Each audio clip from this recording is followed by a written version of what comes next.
Welcome to People More Interesting Than Me, the podcast, where I step back and let fascinating individuals take the spotlight.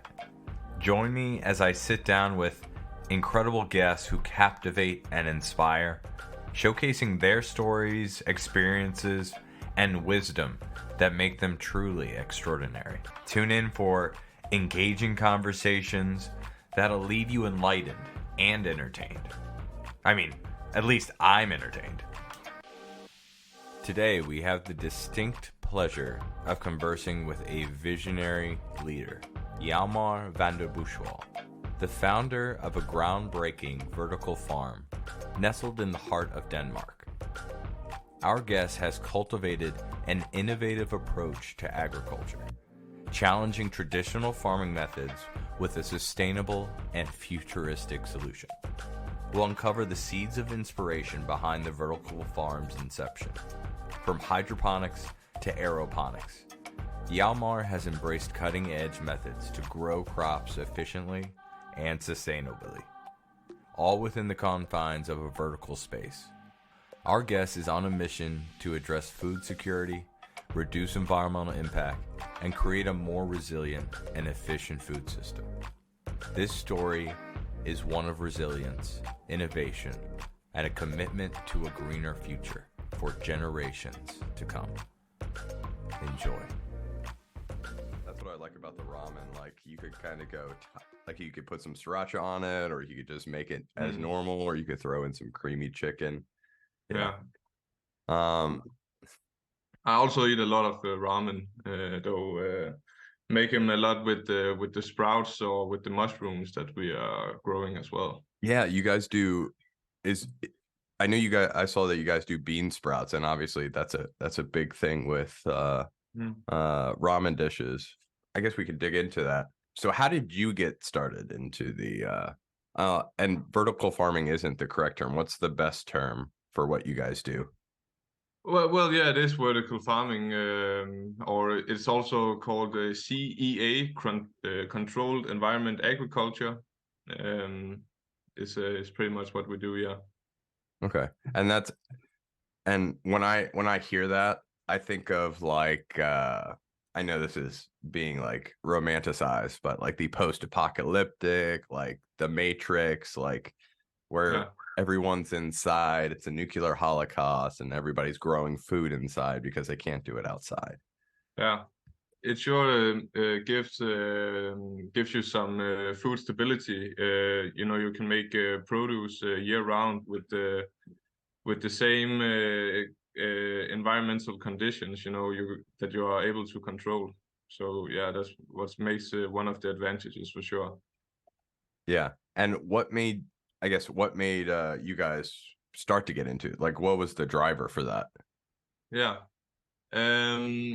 Actually, I have two partners in the company, and one of the partners that I'm working with, we have been friends since we were like I think 12 or 13 years old, and we had been friends for a lot of years, and then we started working together in a different company that also sold equipment to the greenhouses and the horticultural industry, and we worked in that company for some years, and then we decided to take some of all the equipment that we sell, take that and start using it ourselves.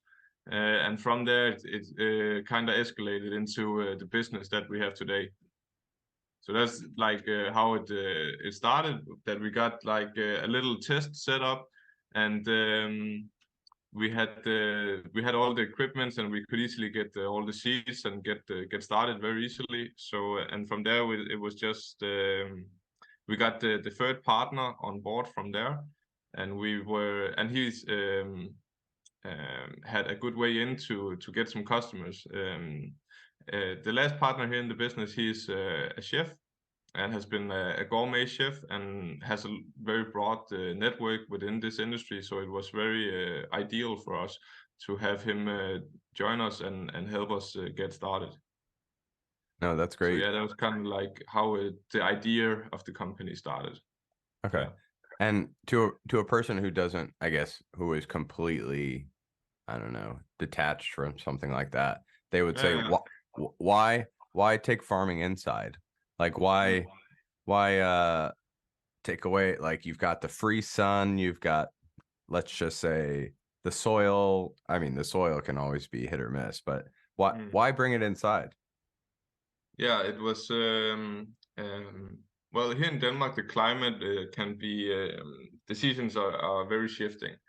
We have it's very cold when you get from like September, October all the way until I would say roughly May.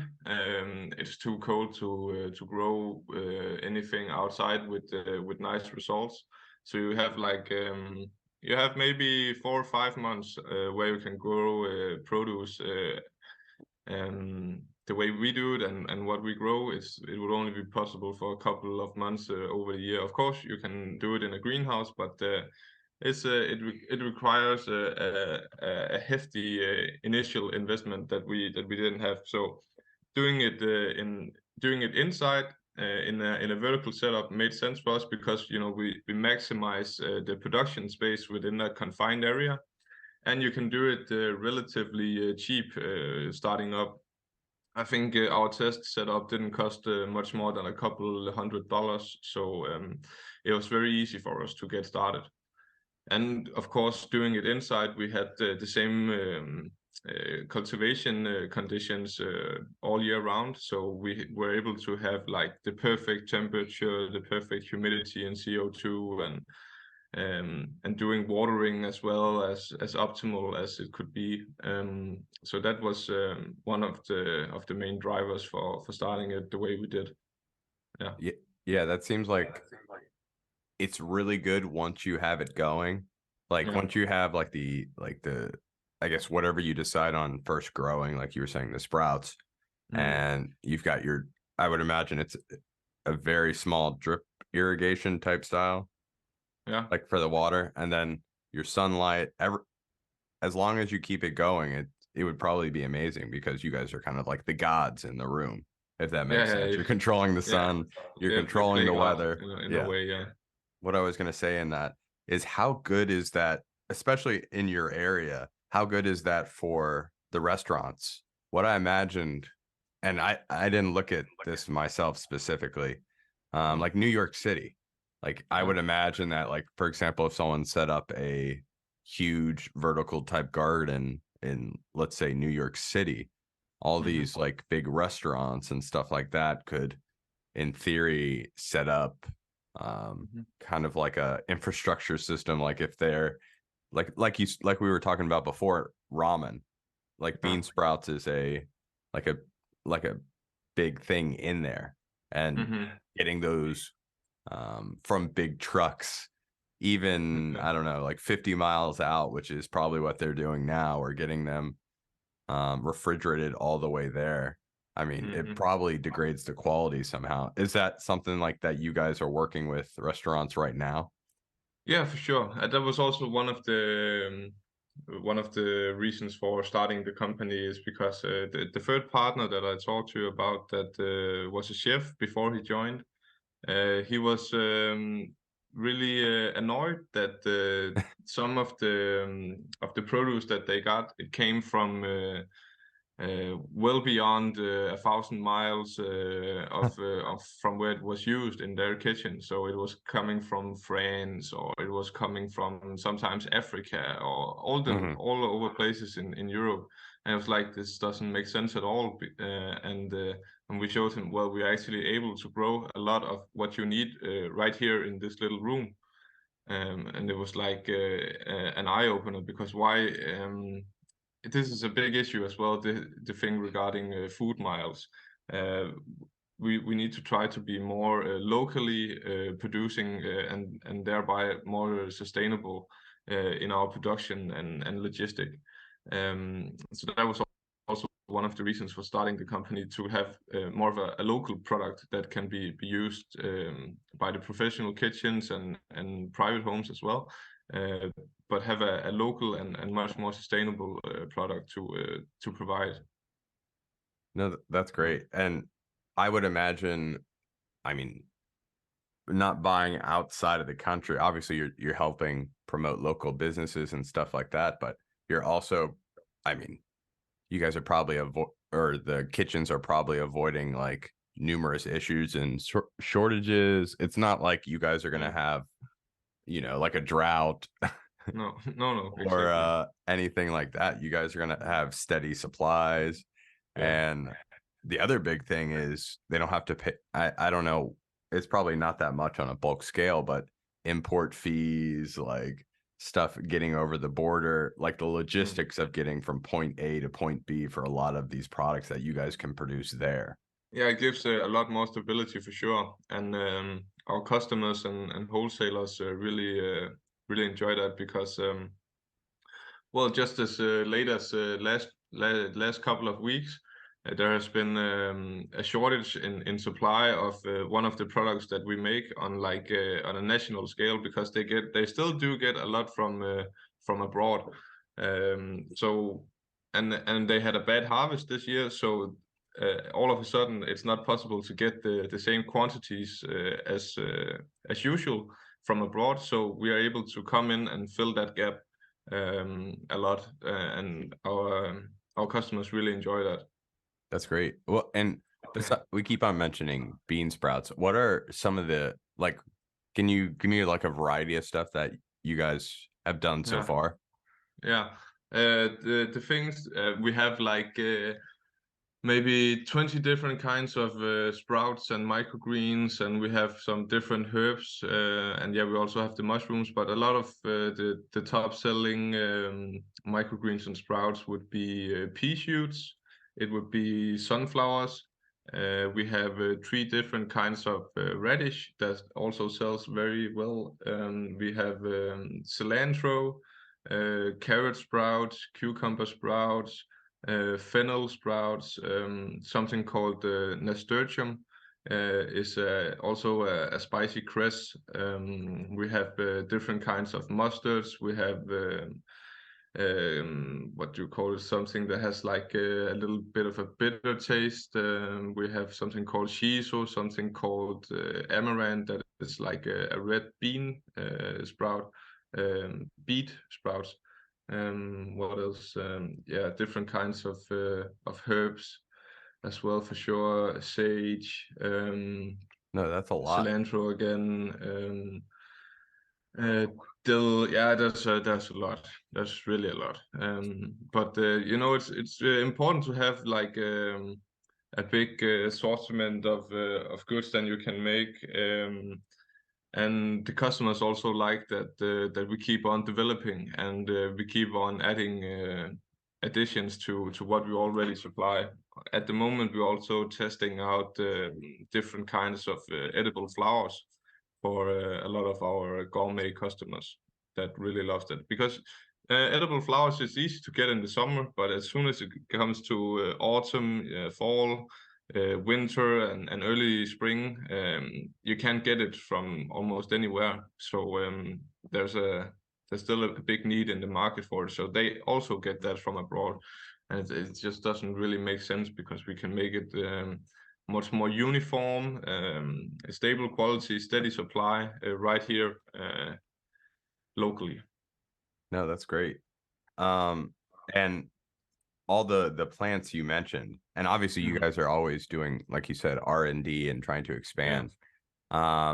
What if you can kind of set out? I know, obviously you mentioned all like all the herbs, all these, and I don't eat fancy, so there's a lot of stuff.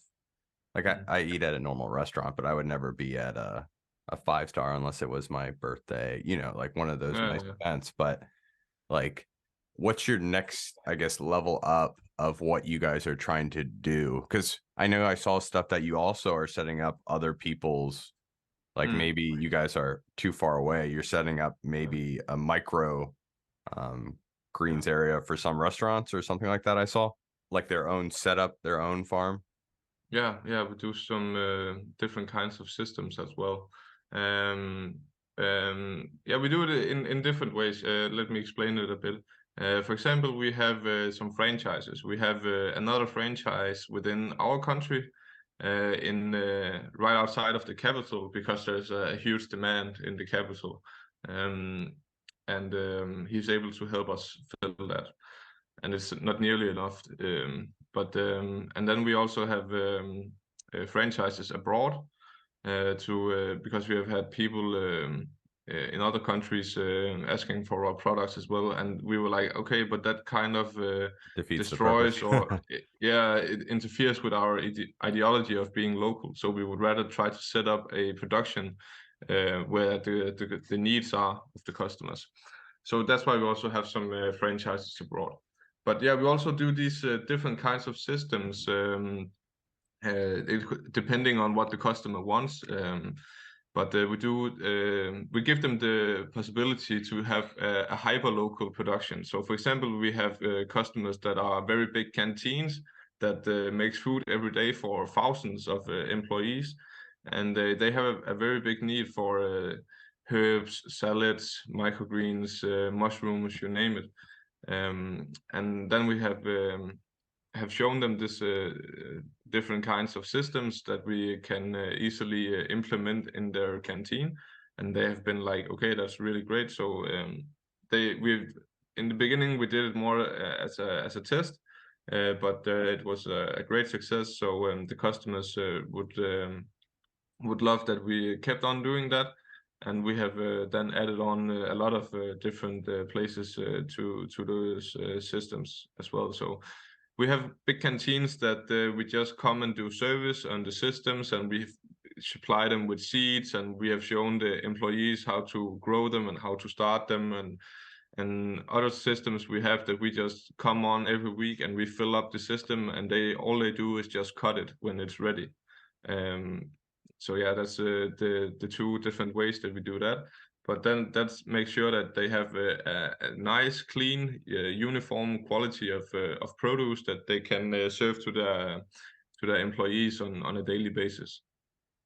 Yeah. So with all that you just said, it sounds like that you guys, the need is there everywhere, and it's a matter of that you guys are trying to get the, I guess I wouldn't say real estate, but like the maybe the real estate to do what the need is right now. And I bet scheduling is probably one of the most essential things.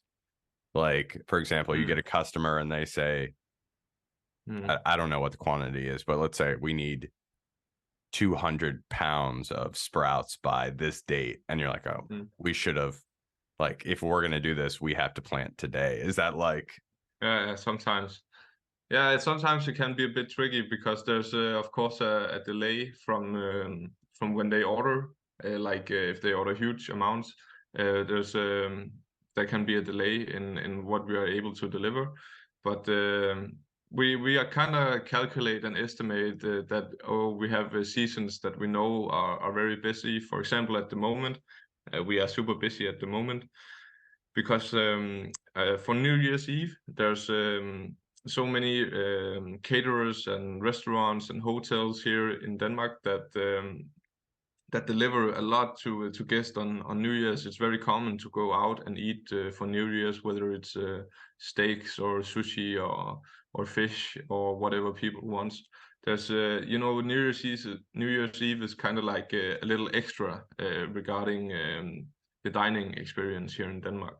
So a lot of people opt to make it a little more fancy and show the food in a nice and presentable way, and we often are very busy in that regard because a lot of the restaurants, they have for example, if a restaurant maybe in a night they make food for 50 people, on New Year's Eve they maybe do catering for 500. So there's a lot of extra production for that particular day, and we have to have all the different products ready to be delivered on the same day. So yeah, it's kind of tricky in regarding to the growth schedule. I know, of course, by heart how long all the different things take to make, but we just need to make sure that everything is on point for New Year's. So it's a bit tricky, yeah. In regard to amount. So we had all the places tell us actually by 1st of December. We said, if you don't know it now, how much you need, I won't be able to guarantee that you can get it. So of course, some things I make at maybe around the 15th or maybe even the 20th of December, because some of them don't take so long. But yeah, then we just say that if you want this particular product, I need to know it. For example, I'm making some things today that are for New Year. So if I don't have the order by today, I'm not guaranteeing that the customer can get it. Then they have to choose something different. Yeah, makes sense. So how has I would imagine, just like anyone puts in so many hours to something, and obviously it's your own business, so this question probably applies more to you, but how has how do I phrase this? How does your understanding of these seeds, has it gotten much more in depth? Like, from what I mean by that is, like, we'll just use the bean sprouts as an example. Like, this is our strain. Like, this strain of bean sprout, I can trust. Like, you've grown it probably like 12 different times. Like it's your I don't know how to phrase it, but you trust it. This is like something that you know in and out. And then when you start something new, it's like you're meeting someone for like the first time, right? Is that kind of the perspective you have on, I guess, growing? There's been it was of course mostly in the beginning and the first 2 years maybe, but there has been a lot of split testing and testing out what for example, we have just gotten a new batch of mustard seeds, and they're behaving a little different from the last one that I have. So that is an issue sometimes, that we have, like, the seeds can vary much in quality because of the seed harvest from that particular product. It could be very different. For example, the ones that we have now, they grow a little quicker than the ones that did before, and that can it can kind of mess up production a little bit. Also, if the seeds is not as a high quality than it was before, maybe just like if the sprouting percentage can be just a couple of percentage down, it can have like a impact on end product to the customer. So we also always, when we get in new seeds, I do test them all like I usually would have grown them, to see if it's the same product that can be made with the same end results in the same way. And if not, what do I need to change to make it a product as possible, as good as possible. And sometimes I even send the seeds return. I return them because they don't live up to my quality standards. Man, I've never heard of returning seeds. Like, hey, these seeds, these are bad. It sounds like what's that fable?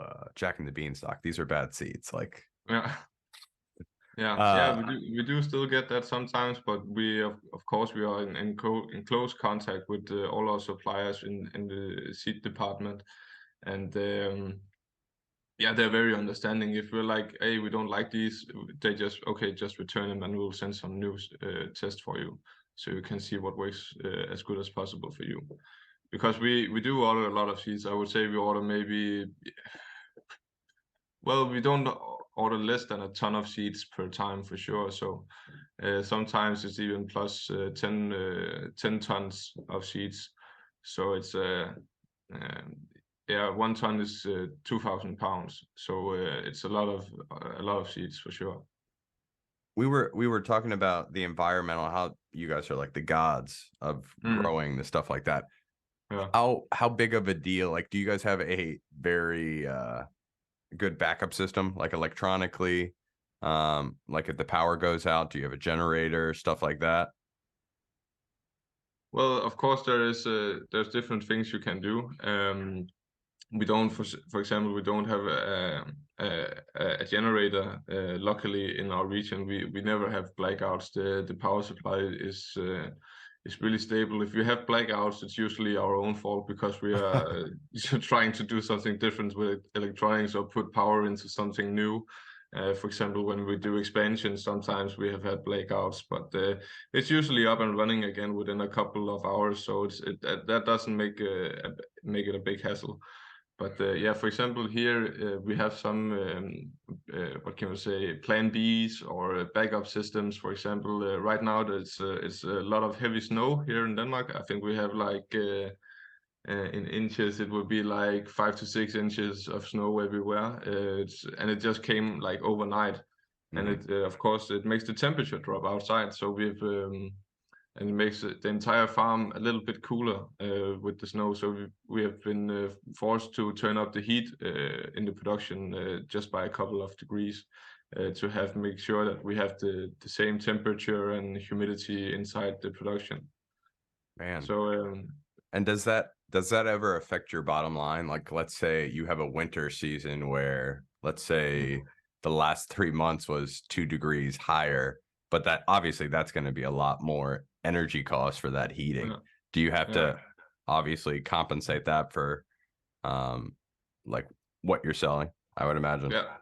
At the moment we have been able for some time ago we locked in on an energy cost price where we were in talk with our energy supplier and were able to secure a price for some time. So it's not really an issue, but the prices can of course fluctuate and vary from time to time depending on seasons and inflation. And here in Northern Europe there was an energy crisis for some time because of war in Ukraine infected energy prices.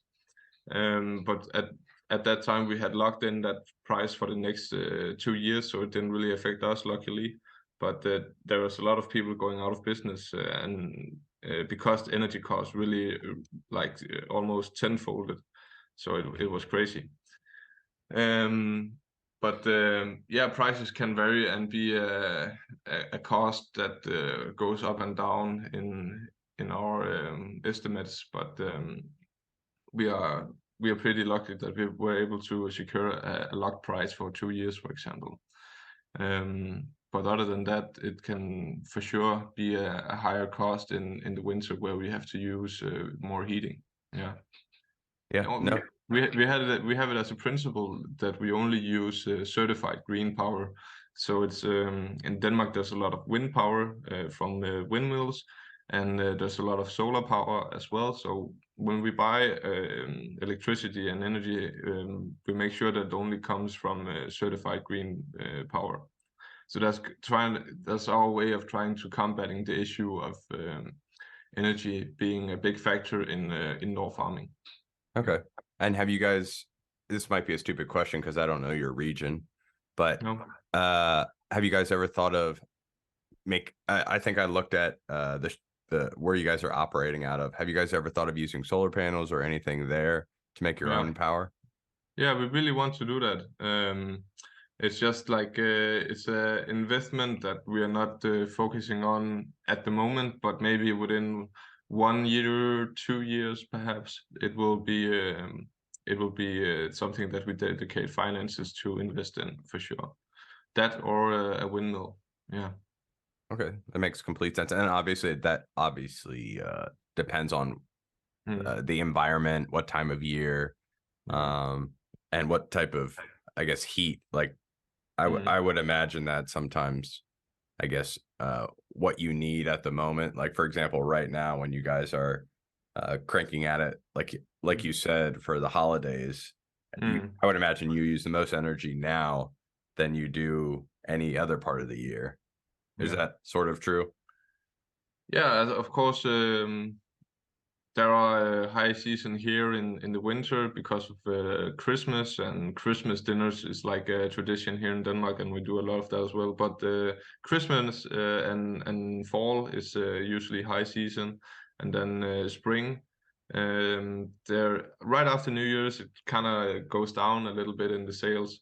So and then it picks up again in spring and summer. But yeah, we do more at the moment than we do like a month from now for sure. It's a little easy in January and February, but yeah, it goes up and down like I think a lot of businesses have that issue. So is this where you guys imagined you would be when you first started out? Like, both yes and no, I would say, because when we started the business, we were really focusing on that we want to be a gourmet caterer and delivering to some of the finest kitchens and biggest places that there is back here in Denmark. And we have done that successfully, I would say, for sure. But we also do a lot of produce to small places and not so fancy places and private people and schools and universities and a lot of different kinds of setups for a lot of different kinds of customers. So it has we're reaching out a little more than I originally thought that we would be, but it doesn't matter, and we don't mind at all. We're just happy that as many people as possible enjoy our product. no, that's great. And are you guys, so looking, I guess, further into the future, what does, I guess, your expansion look like? Is it like you guys have more satellite sites, like larger satellite sites at larger cities, like, I guess not just across the country, but across Europe? What does that look like to you guys? Yeah, for example, some of the goals that we have for 24 is for sure that we want to focus more on our. We have one other franchise here in Denmark, and we want to help them grow much more. And we have franchises in Austria and in Czech Republic that we also want to help grow more. And we are gonna be setting up hopefully a new production as well in either Germany or Poland next year to meet demand abroad, because we don't really want to send this abroad from here. We must rather have a production abroad that can supply locally, and then we are hopefully doing that by this time next year, because we have one of our wholesalers here in Denmark is big international wholesalers, and he wants to take our products abroad.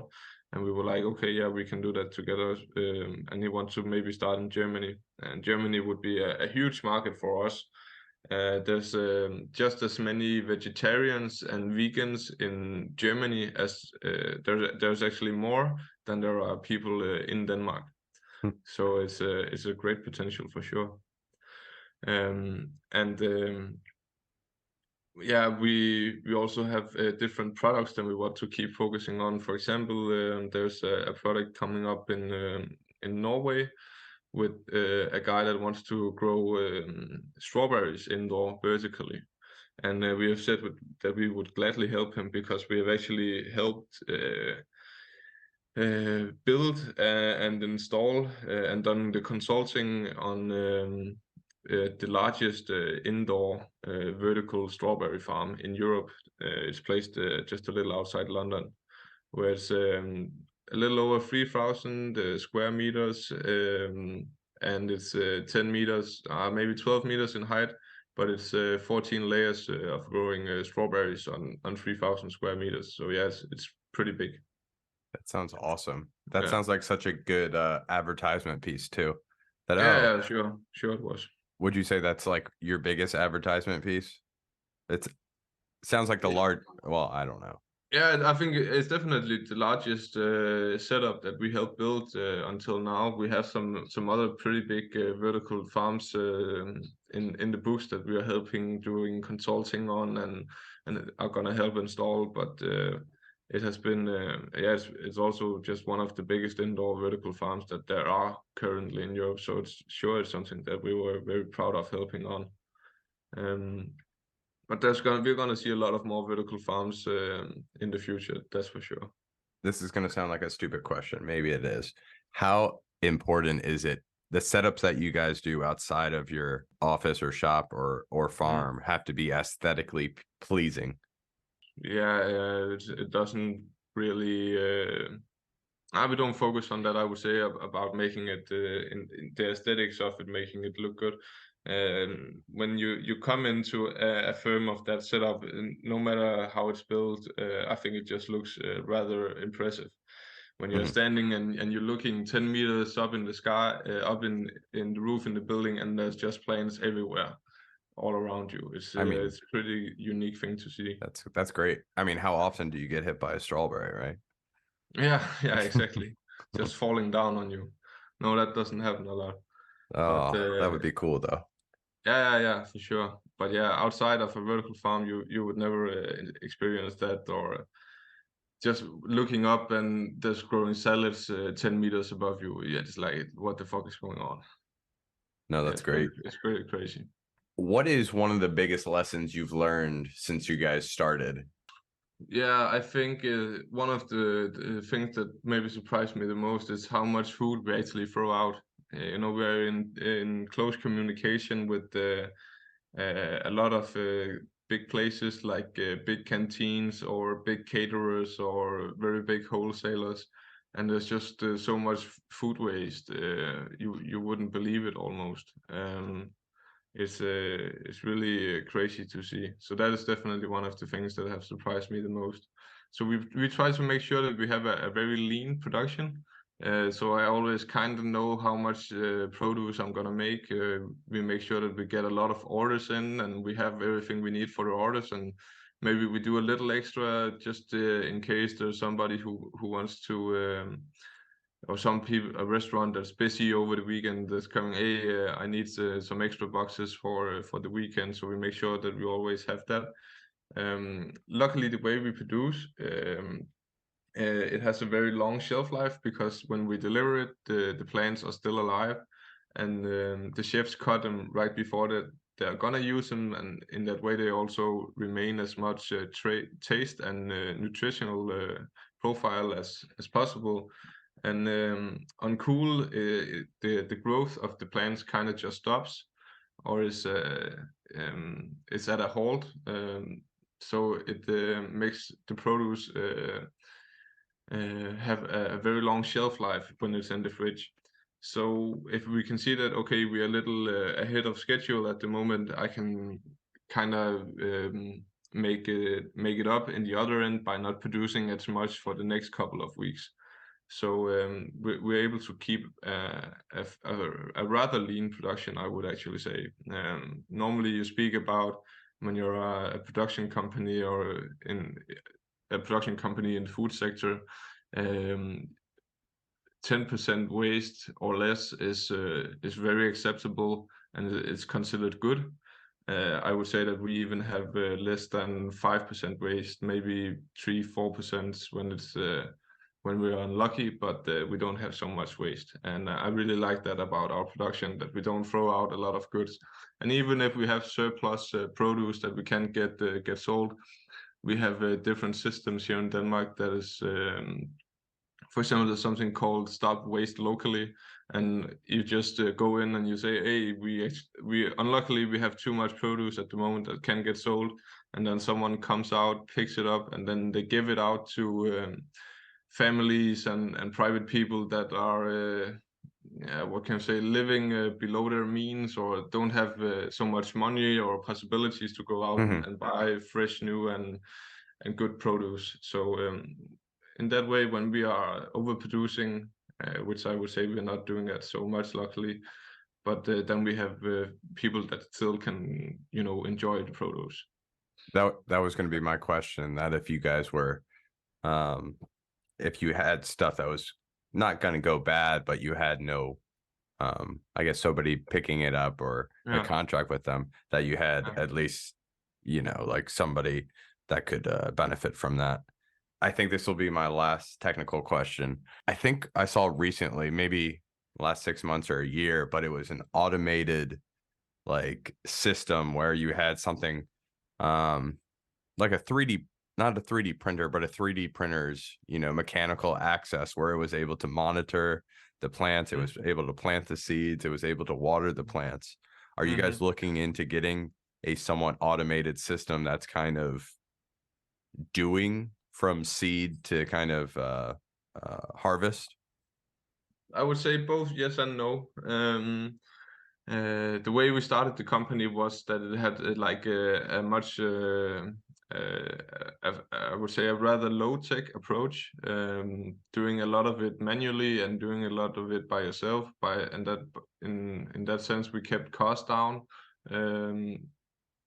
Because when you want to integrate the automated solutions or monitoring or specialized drones that fly within the farm and monitor crops and or just cameras, sensors, and whatnot. Of course, it can help you in the process when you are doing it at a very big scale.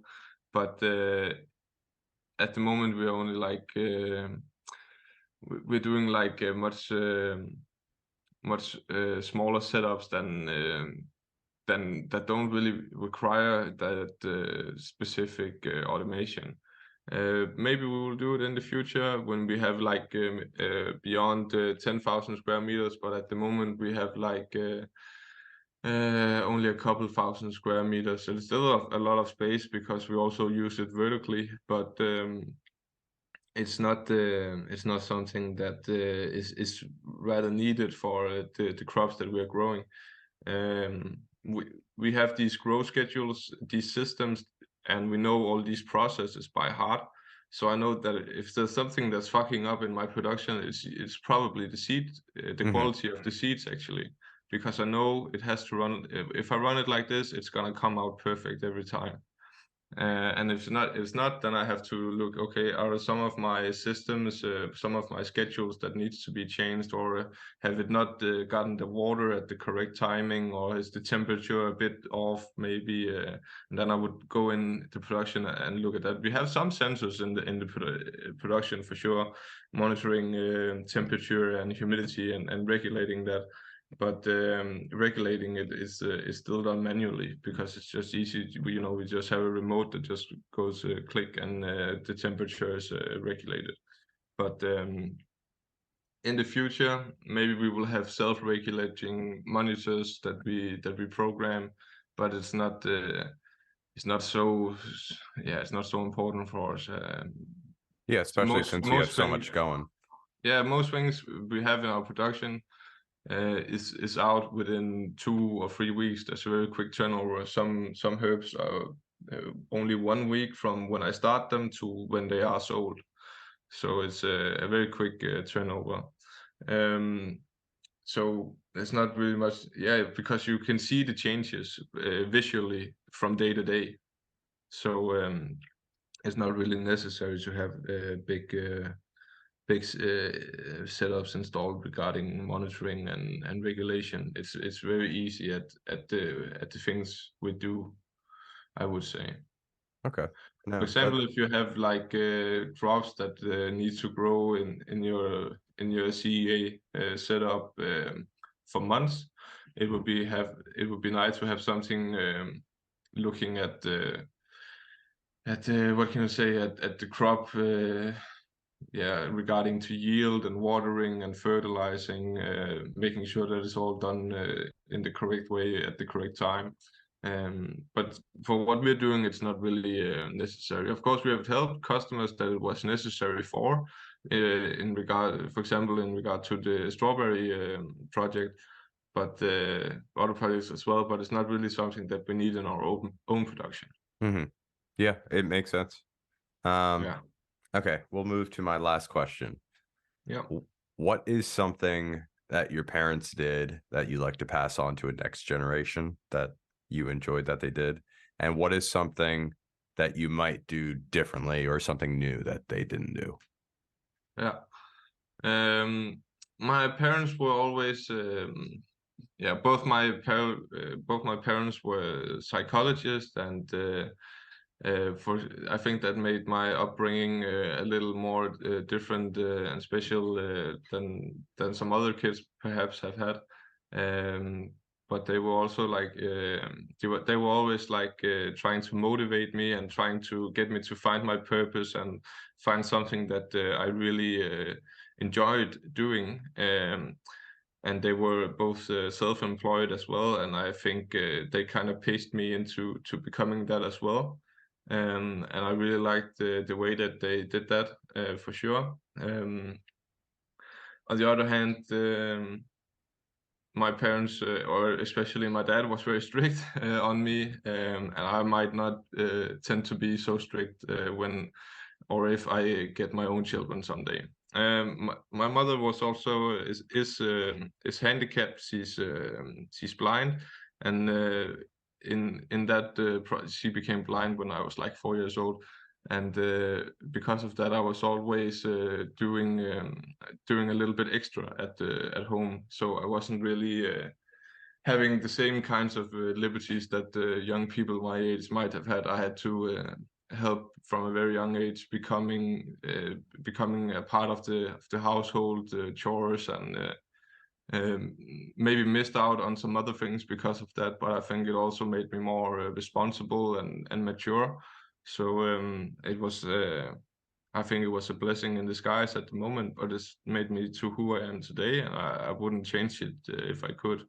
Yeah, and it probably gave you a good empathy to actually understand how other people are feeling. I feel like whenever you're given that, it's kind of I guess you kind of understand, or at least look at situations a little bit differently. But yeah, that's the episode. Yeah. Thank you very much. I feel like I know so much more. Ah, that's good. That's good. That was the whole point. Yeah. So I'm hoping that it can inspire some change in people and make people think more, think in a different way, or think more creatively, or maybe change the way that they work with food, or with their life in general. We hope to, in our company, inspire change in what we do, and we also have tried to keep a very sustainable approach in regards to how we produce things. We recycle a lot, and we have a lot of circular system where we recycle raw materials, and we upcycle produce to give it a new life. So yeah, we try to have a sustainable company for sure.